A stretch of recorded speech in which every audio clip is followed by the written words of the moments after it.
don't know if there's a golden rule. I can tell you this, that I believe anything is possible, right? I live in the world of possibility. And I also believe that we can accomplish anything with our two hands and just putting in the work with our two hands. And also, you hear this often, but it's really, really true. You gotta find something, if you love what you do and be passionate about what you do and find something that you can be passionate like, it really helps. You know, it gives you that motivation when you wake up in the morning. So before a big movie comes out, before, back in the days when I was wrestling with WWE, a WrestleMania match, anything big that would happen, I would always take a moment and I'd just remind myself, all right, I was evicted when I was 14.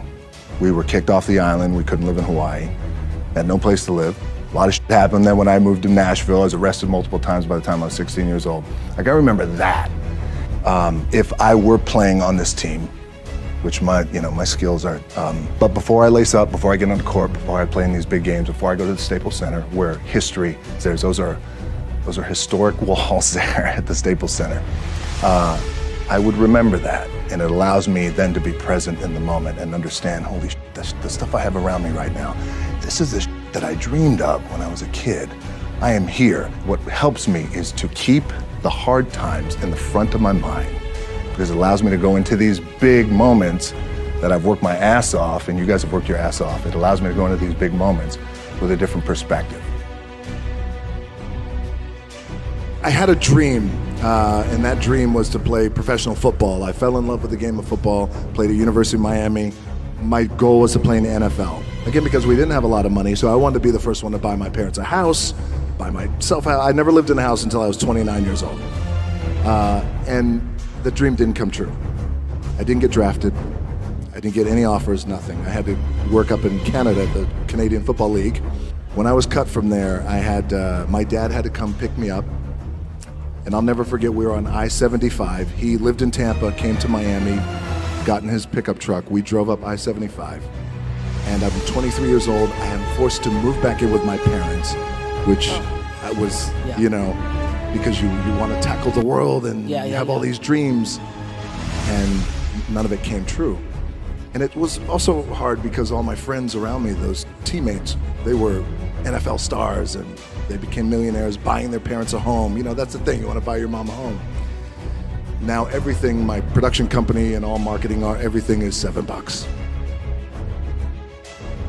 Really, the two things I want to say are, you got to be the hardest workers in the room. And don't fuck the opportunity up. The truth is, I really didn't know what I was going to say, because you guys are at the top, right? You made it, like you're here, right? So I thought what I'd do, instead of telling you what I think you should be doing, or how you could be better, or I thought, well, let me just speak from the heart, speak from my gut, and really not have anything prepared, but just tell you what's worked for me. And maybe some of the stuff that's worked for me might work for you now, currently, presently, as you guys have your goals and ambitions, NBA championship, MVPs in this room, things like that. But then further on down the line, as you guys continue to live your life. The first thing I would just want to say is, this idea and this notion that you could be anything you want, you can accomplish anything you want, right? We hear that. You've heard that from the time you were little boys. You hear that now. You're already incredibly accomplished. You can win an NBA championship, MVP of the league. You could become president. You could become governor. You could be in entertainment. You could do whatever you want to do. You guys know that. The thing that has worked for me is to remember the hard times.